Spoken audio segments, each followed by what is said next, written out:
एक बयान आया है शरद पवार साहब का कल अमरावती में, जिसमें उन्होंने कहा कि 2024 में आघाड़ी रहेगी या नहीं रहेगी। आघाड़ी रहेगी।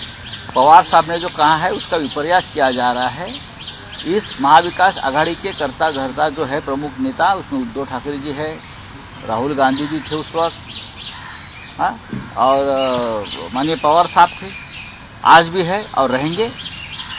2024 में हम एक साथ चुनाव लड़ेंगे। ये पवार साहब की भूमिका कल थी, आज भी है और आगे भी रहेंगे। लेकिन इस तरह के बयान असमंजस के स्थिति मुझे लगता है ये बयान आप उनका समझ लीजिए।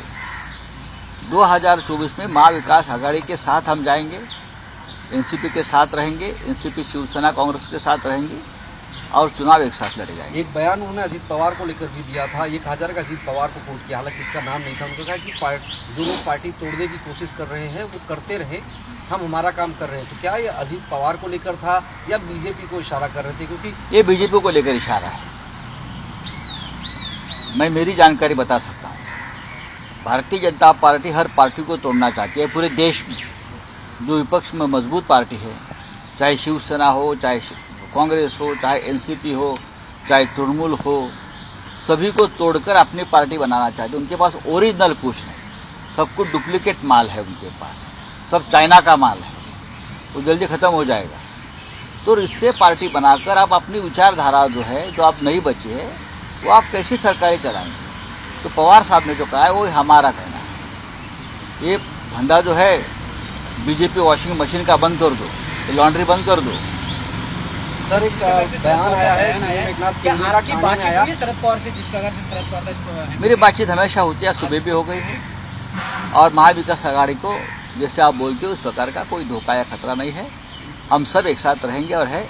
1 मई को सबसे बड़ी रैली मुंबई में है महाविकास आघाड़ी की, उनके तैयारी में तीनों पार्टी के लोग जुटे हैं। सर हिंदी में एक दो सवाल।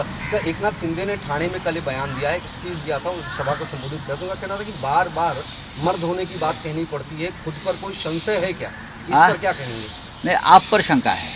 आप जिस नामर्दानगी से भागकर चले गए पार्टी को संकट में डालकर, ये नामर्दानगी का काम है। और जो मर्द बचे हो पार्टी में बचे, आपको बताना चाहते हैं। एक और सवाल सर, बीजेपी के नेता का एक बयान आया है कि जिस तरह से उद्धव ठाकरे भाषण दे रहे हैं, उसको एक तरफ बीजेपी को गाली देते हैं, दूसरी तरफ वो पीठ पीछे बीजेपी से संपर्क में बीजेपी से जुड़ना चाहते हैं। इसमें कोई सच्चाई है क्या? कोई सच्चाई नहीं है। 9 महीनों में कोई संपर्क, कोई सच्चाई नहीं है, कोई तथ्य नहीं है। ये बीजेपी सपने में ये सब देख रही है कि हम उनसे बात करें, वो चाहते हैं कि हम उनसे बात करें। वो चैलेंज कर रहे हैं। अरे चैलेंज करने तो उनके चैलेंज को कौन पूछता है?